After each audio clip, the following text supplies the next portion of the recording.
अब सुनो कलीसिया, कहा जाता है कि क़यामत मखलसी का फल है। क़यामत मखलसी मतलब आजादी का, छुटकारे का फल है। और मुर्दों में से जी उठी जिंदगी कहा जाता है आखिरी जमाने की बरकत है। मुर्दों में से जी उठी जिंदगी आखिरी जमाने की बरकत है। और इससे निजात याफ्ता लोग अब भी लुत्फअंदोज हो रहे हैं और आने वाले वक्त में भी लुत्फअंदोज होते रहेंगे। अब सुनो अजीजों, मसीह खुदावन की मौत कहा जाता है हमारी जिंदगी है। मसीह खुदावन की मौत हमारी जिंदगी है और उसका जी उठना हमारी क़यामत की जमानत है।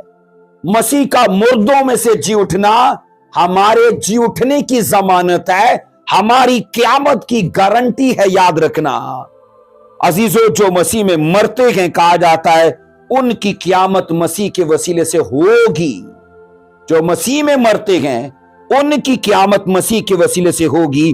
आइए एक बड़ी मशहूर वर्स है, उसको पढ़ते हैं। ये वर्स हमेशा सवाल के तौर पर पेश की जाती है। आइए इसको मुतालिया करते हैं। पहला कुरिन्थियों उसका 15वां बाब उसकी 20 आयत को देखते हैं। पहला कुरिन्थियों उसका 15वां बाब उसकी 20 आयत। अमूमन इस वर्स को याद रखना सवाल के तौर पर देखा जाता है। कई चर्च के लोगों के बीच में ये वर्स सवाल के तौर पर इस्तेमाल की जाती है। आइए आज इसका जवाब 3 तरह से लेते हैं। वो वर्स क्या है इसको पढ़ेंगे। पहला कुरिन्थियों 15 की 20 में, लेकिन फिर वाक्या मसीह मुर्दों में से जी उठा है और जो सो गए हैं उनमें पहला फल हुआ। यीशु मसीह का जी उठना पहला फल बाइबल कहती है। यानी बाइबल जब यह कहती है कि मसीह जो मरे हैं उनमें से जिंदा होने वालों में पहला ठहरा या पिलोठा ठहरा या पहला फल ठहरा, अब इसको सवाल लोग कैसे बनाते हैं? सवाल इस तरह से बनाते हैं कि मसीह से पहले भी तो मुर्दे जिंदा हुए और इवन कि मसीह ने खुद भी मुर्दा जिंदा किए। मसीह तो मुर्दों में से बाद में जिंदा हुए। बाइबल कहती है एलिया ने अपने जमाने में लिखा है पहला सलातीन यानी उसका 17वां बाब उसकी 21 आयत में, पहला सलातीन मैंने कहा 17 चैप्टर उसकी 21 वर्स में एलिया ने एक मुर्दा जिंदा किया। फिर दूसरा सलातीन 4 बाब की 33 वर्स में, दूसरा सलातीन 4 बाब उसकी 33 वर्स में अलीशा नबी ने भी एक मुर्दा जिंदा किया। बाद में मसीह ने भी मुर्दे जिंदा किए। मुझे यह बताइए, मुर्दे तो पहले भी जिंदा होते रहे, तो मसीह मरे हुए लोगों में से पहला फल कैसे हो गया? पहला मसीह उन लोगों के सवाल के मुताबिक मुर्दों में से जी उठने वालों में पहला नहीं हो सकता, क्योंकि मुर्दे तो पहले भी जिंदा होते रहे। अब अजीजों ये सवाल है, मैं इसका जवाब आपको 3 तरह से दूंगा। अब सुनो अजीजों, पहला जवाब कि मुर्दों को जिंदा करने में और मुर्दों में से जिंदा होने में फर्क है। एलिया ने मुर्दा जिंदा किया, अलीशा ने मुर्दा जिंदा किया, मसीह ने मुर्दे जिंदा किए, लेकिन मसीह खुद जिंदा हुआ, इसमें फर्क है। बाइबल कहती है मसीह ने साफ कहा था इस हैकल को ढा दो तो मैं इसे तीसरे दिन फिर से बनाऊंगा, तामीर कर दूंगा, इसे उठा खड़ा करूंगा। ये बात हैकल की नहीं थी, ये बात दरअसल मसीह अपनी बॉडी की कर रहे थे कि मैं तीसरे दिन मुर्दों में से जी उठूंगा। तो मुर्दों में से जिंदा होने में और मुर्दों को जिंदा करने में फर्क है। तो इस तरह से ये पहला नजरिया पेश किया जाता है कि वो लोग जो मुर्दों में से जिंदा हो मसीह उनमें पिलोठा है। अब अगर ये अजीजों नजरिया इतना पावरफुल है कि नहीं, लेकिन अगले 2 नजरियात मुकम्मल तौर पर पावरफुल है और वो इस सवाल का मुकम्मल जवाब है।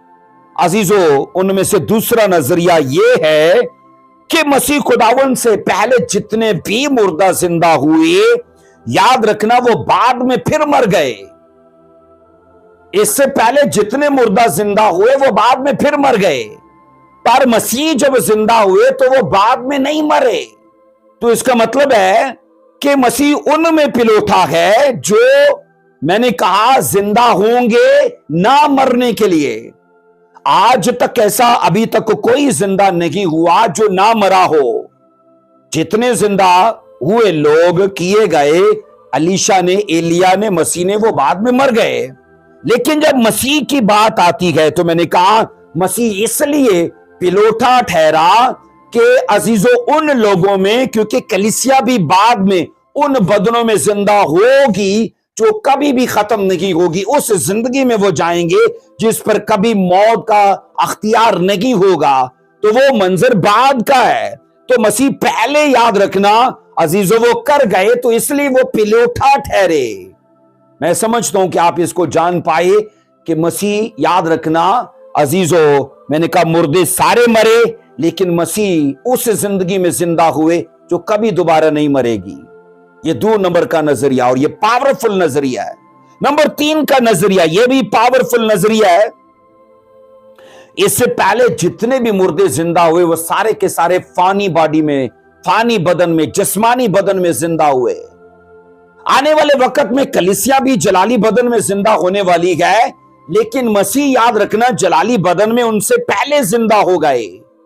तो वो जो काम बाद में होने वाला है उस काम का हिस्सा मसीह पहले बन गए। तो मसीह जलाली बदन में जिंदा होकर, मैंने कहा उन जलाली बदन में जिंदा होने वालों में पिलोठा ठहरे। तो इसलिए अजीजों, ये 3 नजरियात लोगों के बीच में, स्कॉलर्स के बीच में पाए जाते हैं, और इनमें से 2 तो याद रखना कमाल के नजरियात हैं। सो अजीजों, कहा यह जाता है कि मसीह क़यामत की असल में बुनियाद है। रेज़रेक्शन की बुनियाद कौन है? Jesus Christ. और कलीसिया की बुनियाद कहां है? जीसस क्राइस्ट के ऊपर।